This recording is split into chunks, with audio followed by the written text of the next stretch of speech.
How to draw an isometric bookshelf. First, setting your canvas.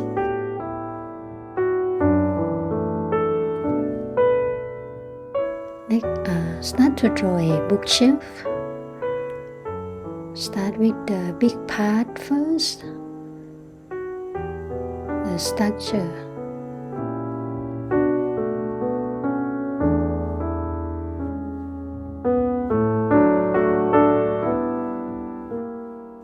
And then draw the shelves.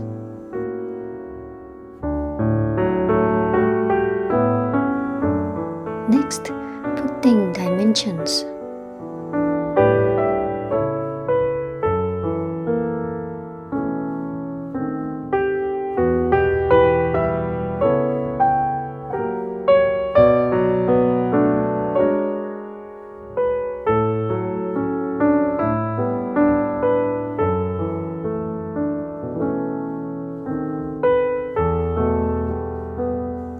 It's done.